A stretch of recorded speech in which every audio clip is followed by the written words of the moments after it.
Hello, fellow Rebel Capitalists. Hope you're well. So we got big news out. The CPI just hit.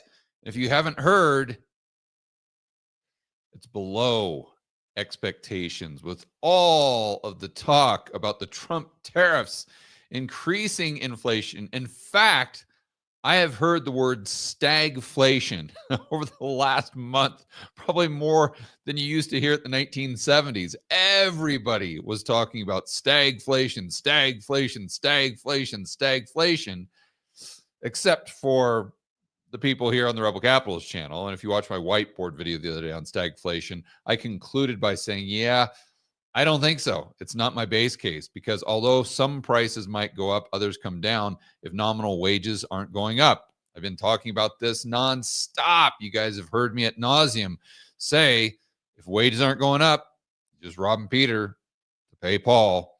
And it's very difficult to have sustained acceleration in consumer price inflation. So that's not to say that we won't have a CPI report come out maybe next month. It's a little higher. Yeah, that's fine. But the fact that, or this idea, we're going from 2.4% to 3% to 5% to 9% to 15%, which was what you would imply with stagflation, is nonsense. You don't get that in a recession or when the economy is slowing. That's not a thing. It's always disinflationary. And so this was no surprise to the Rebel Capitalist crew, as most of you know, that we had some continued disinflation.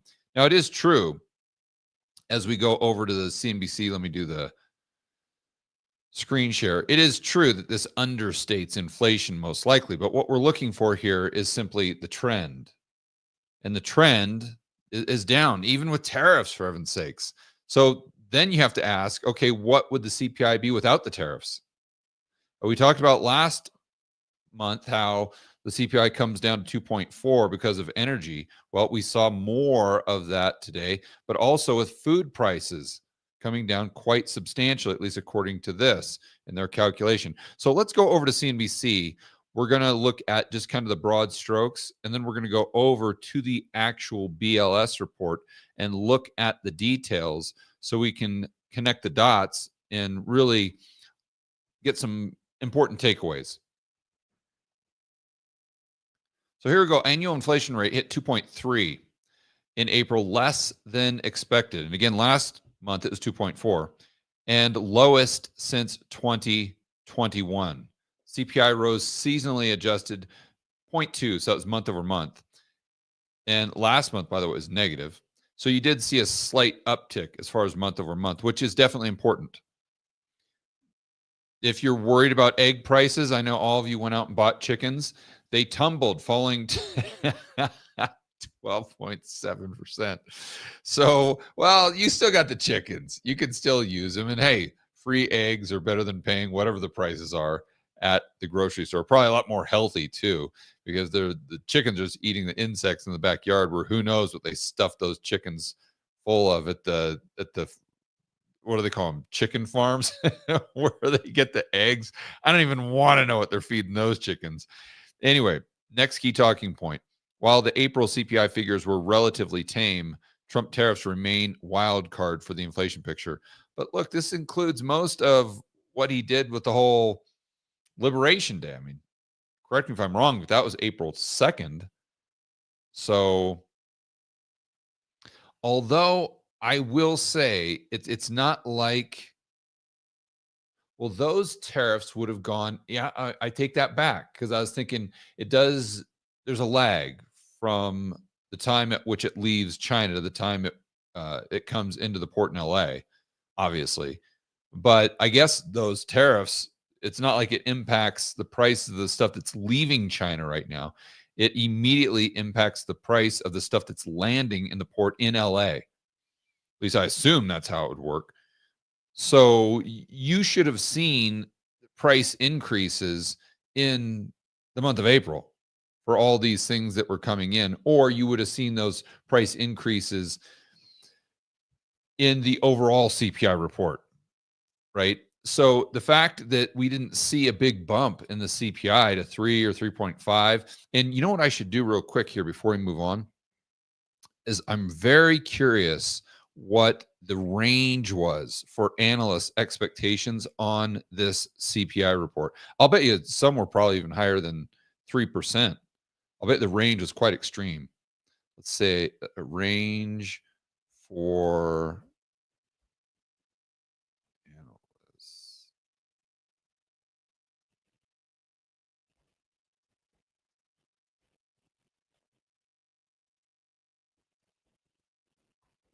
Let's see if we can find out real quick here.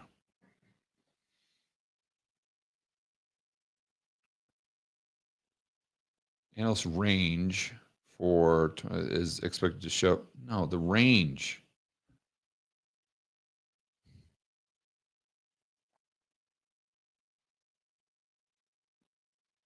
Well, this is worthless. I know 2.4 was expected, but what was the darn range? I tell you what, on a side note, Google just sucks. I mean, Google's unusable. It's been getting worse, but now, I mean, how many of you, I'm just curious, how many of you even use Google anymore? I don't. I just use AI. Like, because I'm just trying to ask a question really quick. And AI is way, way faster. So I don't, other than these live streams I really don't use Google that much.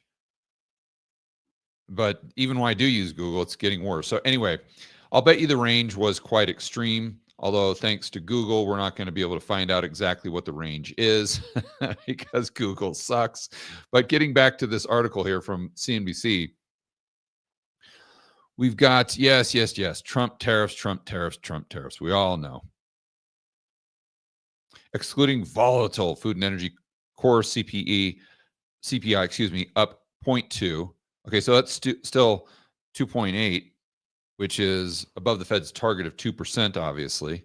But if you're the Fed, I mean, you've got, this is what I said last month. I mean, if you're the Fed, why are you, especially now, we should have seen a big bump to the overall CPI because of Liberation Day if it was going to pass through to the economy. Now, I'm not saying that some prices didn't go up. They obviously did, right? If you put a 140% tariff on something, even though it's come back down, but if you put 140% tariff on something, that the prices of those things are going to increase. Now, I don't know if they increase 10%, 139%. I don't know, but they're going to increase.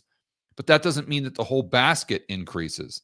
So Fed's policy decision making is based on the whole basket, not just the stuff that's coming in from China.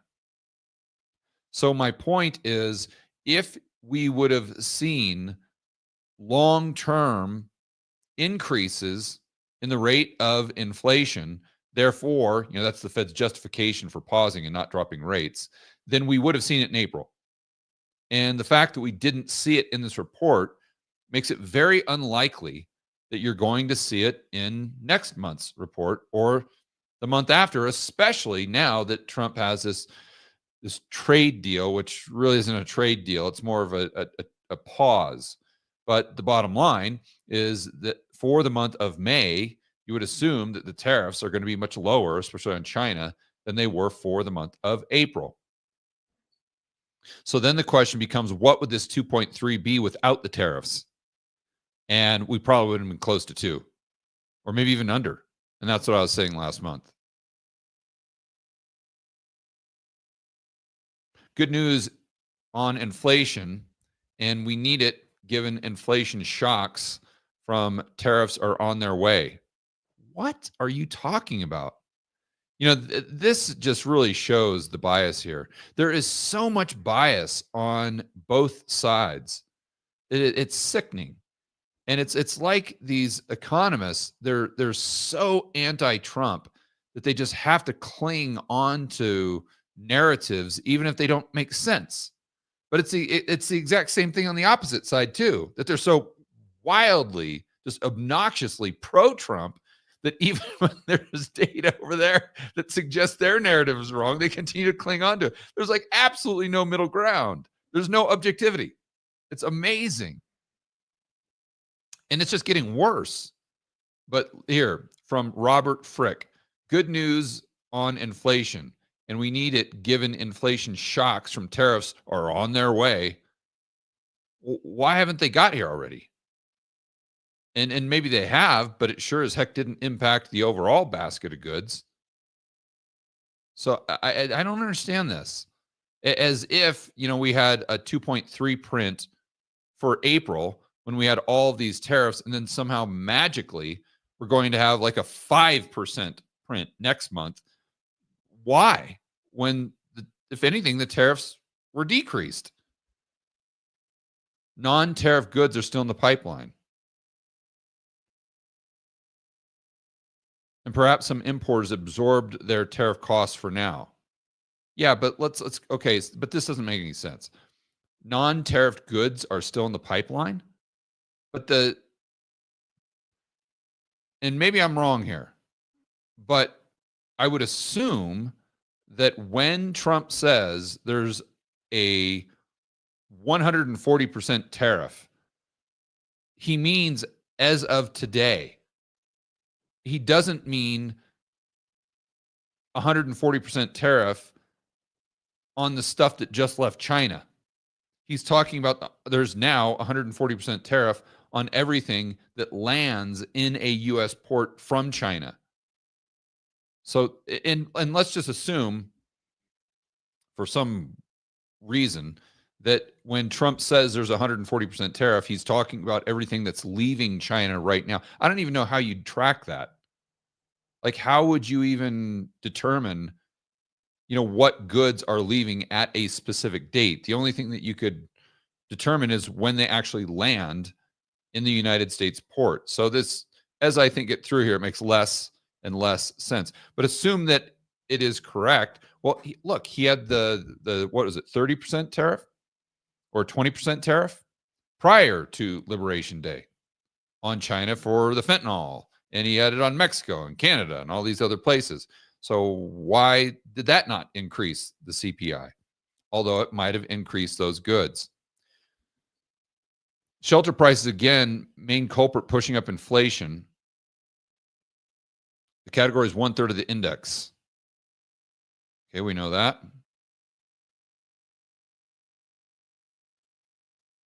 Now, this is really interesting. Used vehicle prices saw their second straight drop.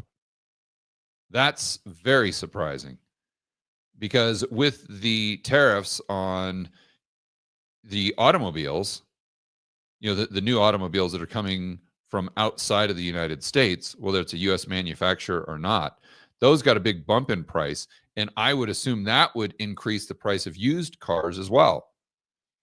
Because now if let's say you're looking for a F-150 that's being imported from Canada or something like that, and you would have paid 50 and now you got to pay 65 because of the tariff, maybe you're like, well, I'll go to a used F-150, but that's going to create more demand for those used F-150s and their prices are going to go up.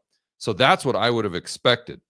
But to see a drop, a second straight drop, actually, this is very concerning. And the reason is because I wonder if we just saw, because of the increase in prices with the tariffs for those specific items, it decreased overall demand. And that decrease in demand because of a softening economy actually outweighed the counterbalance with the price increase of the new cars impacting the used cars. We're going to have to think through that a little bit more when we get over to the BLS data. Here to talk about eggs.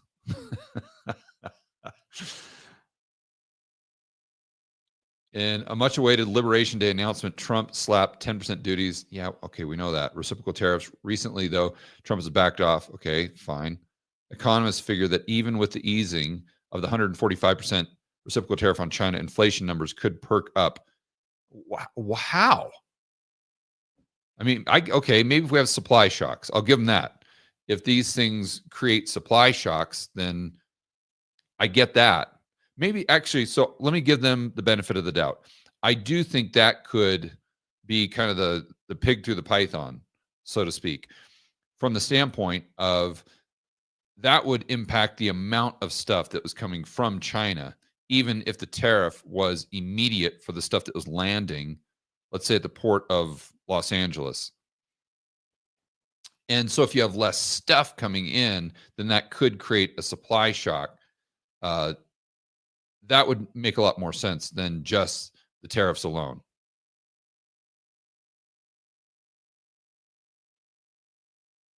Overall, there was no sign of the tariff impact on the April CPI, although we expect higher tariffs will likely exert upward pressure on core CPI.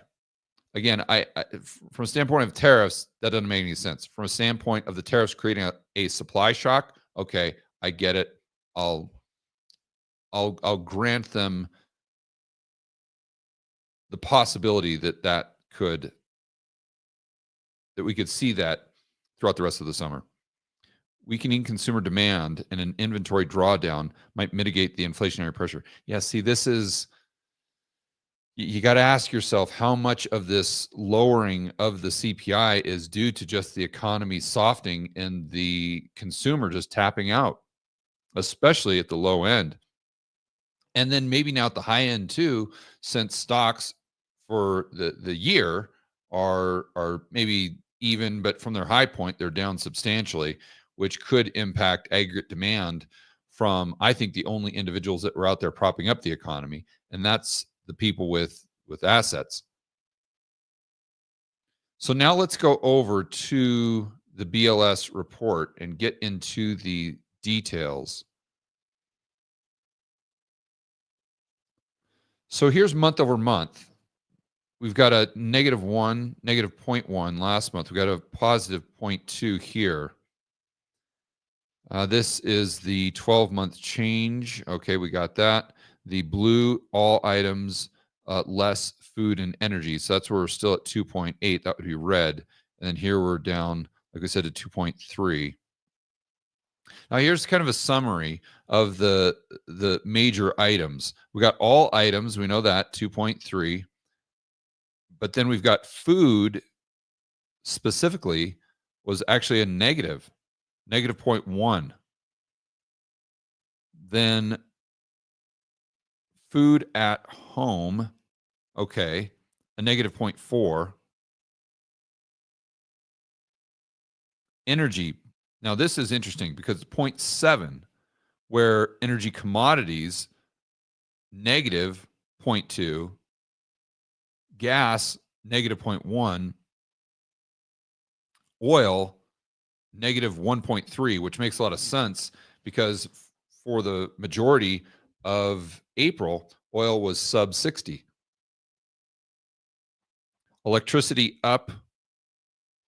The big increase in energy that gave it a positive number, if it wasn't for this, it would have been negative, was utility piped gas service. And then we go with kind of your core here at 2.8, and then the specifics. I'm interested on the negative numbers. This was used cars and trucks. Wow. Man, that is, for me, that I was way off base. I would have bet quite a bit that we would have seen an increase in used car prices. Apparel down. Yeah, so look, you've got apparel down, used car prices down. This leads me to the conclusion that the consumer is just completely tapped out, totally tapped out. So, I mean, the big takeaway there is when we look at, what's happening in the stock market right now, just ripping higher, and the fear and greed index going up to 70 today, by the way.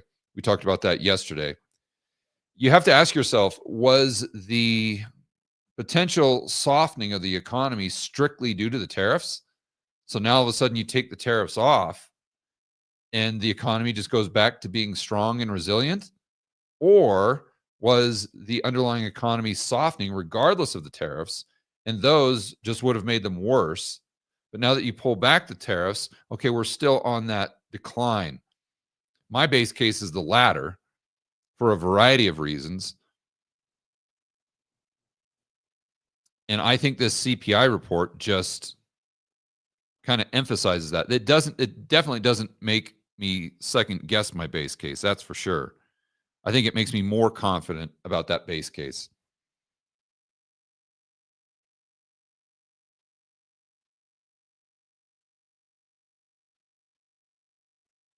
Okay, guys, I want to remind everyone that we've got Rebel Capitalist Live coming up. Oh, it's almost like a week and a half. It's incredible. It's here so soon. You guys got to check it out. Get your tickets. This is going to be one of the best events we have ever done. I have no idea why it says no internet. Okay.